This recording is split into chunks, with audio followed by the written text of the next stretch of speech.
Hello kids, आज हम करेंगे काल। काल की वन वर्ड डेफिनेशन है समय।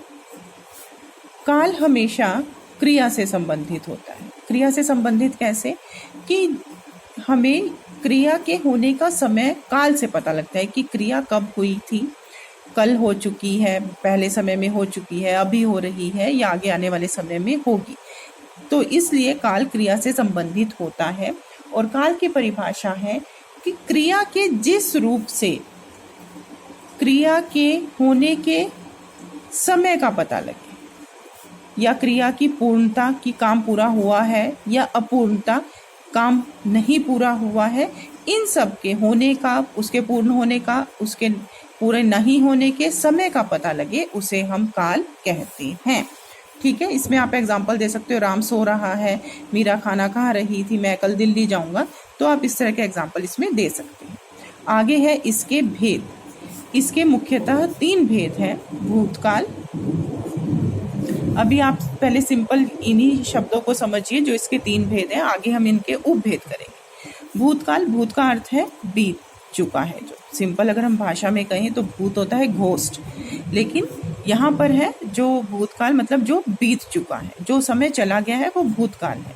जैसे मीरा खाना खा रही थी, ठीक, मैं स्कूल गया था, बच्चे खेल रहे थे, बच्चे खेलते थे, तो था थे थी जैसे जो शब्द हैं वो भूतकाल से संबंधित है। लेकिन ऐसा नहीं है कि इसमें सिर्फ था थे थी ही आएंगे, और भी आएंगे, वो आपको उपभेदों में पता लग जाएगा। ये सिंपल मैं आपको बता रही हूँ। फिर है वर्तमान काल। वर्तमान काल जो समय अभी चल रहा है, प्रेजेंट। जैसे अभी अगर सपोजिंगली 156 हो रहे हैं तो 156 हम सब का वर्तमान काल है। इसमें हम जो भी काम कर रहे हैं वो हमारा वर्तमान काल है। ये है, हूँ, हो से संबंधित। इसमें था थे थी, इसमें ये वाले शब्द आएंगे। फिर है हमारे पास तीसरा भविष्यत काल। भविष्यत काल मतलब फ्यूचर,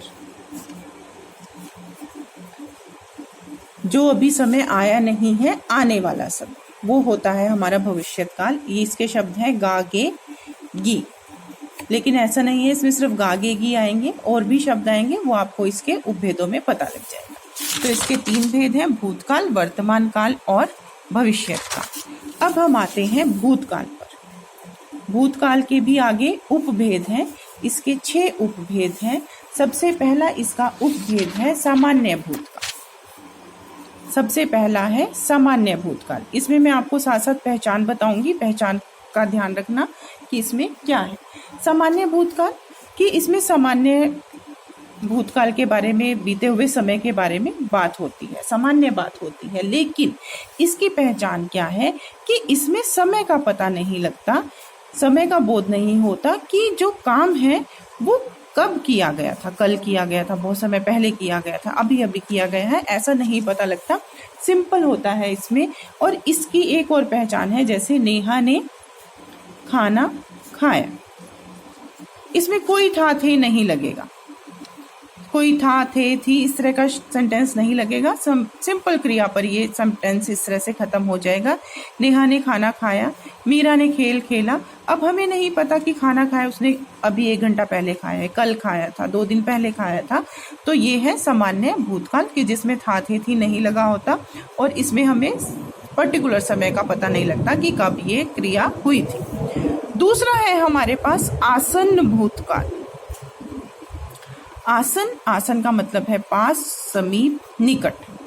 आप इसी से रिलेट कर सकते हो कि जो क्रिया अभी अभी खत्म हुई है, आसन, समीप, निकट, निकट में ही खत्म हुई है, वहां होता है आसन भूतकाल। जैसे माँ अभी बाजार से आई हैं। अब देखो यहाँ पर है आ गया, जबकि है मैंने कहा था वर्तमान काल में आएगा, लेकिन इसमें भी आ गया। क्यों? पहले तो हमने सेंटेंस की सेंस समझनी। आई है मतलब वो काम खत्म हो गया उनका, आ चुकी हैं अब वो घर पर, तो ये भूतकाल में आ गया। अब अभी आई है तो ये आसन भूतकाल। ठीक है, इसमें अभी अभी की जो क्रिया अभी अभी खत्म हुई है। फिर है तीसरा है हमारे पास अपूर्ण भूतकाल। अपूर्ण, अ का मतलब नहीं और पूर्ण का मतलब पूरा। कि जो काम भूतकाल में चल रहा था लेकिन अभी तक पूरा नहीं हुआ है, जैसे मीरा खाना खा रही थी, इसकी सबसे बड़ी पहचान ये है, रही थी, रहे थे, रहा था, इस तरह इसमें आएगा। और आपने किस तरह से देखना है कि काम पूरा हुआ है, नहीं, अभी तक काम पूरा नहीं हुआ, सिर्फ हमें इतना पता है कि मीरा खाना खा रही थी, अभी तक उसने खाया है नहीं, हमें नहीं पता, लेकिन वो खाना खा रही थी। फिर है हमारे पास पूर्ण भूतकाल।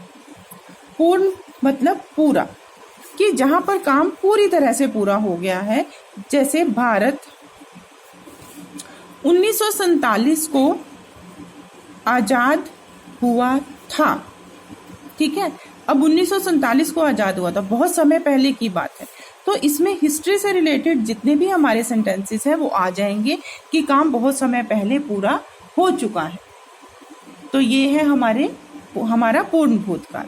जैसे कि चाचा जी खाना खा चुके थे, चाचा जी खाना खा चुके थे, इसमें हमें पता लग गया कि काम पूरा हो गया। और कब पूरा हुआ, कि जब उन्होंने खाना खाना शुरू किया था तभी वो खाना खा चुके थे, तो इसमें चुके थे जैसे शब्द भी आ जाएंगे। फिर है हमारे पास संदिग्ध भूतकाल। संदिग्ध भूतकाल, संदिग्ध का मतलब संभावना, शक, कि हमें इसमें शक रहता है कि काम शुरू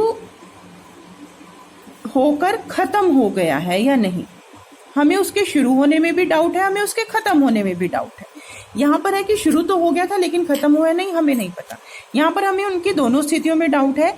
जैसे राम ने पाठ पढ़ लिया होगा, अब इसमें गा गे गी आ गया, लेकिन ये भविष्य नहीं है, भूतकाल है।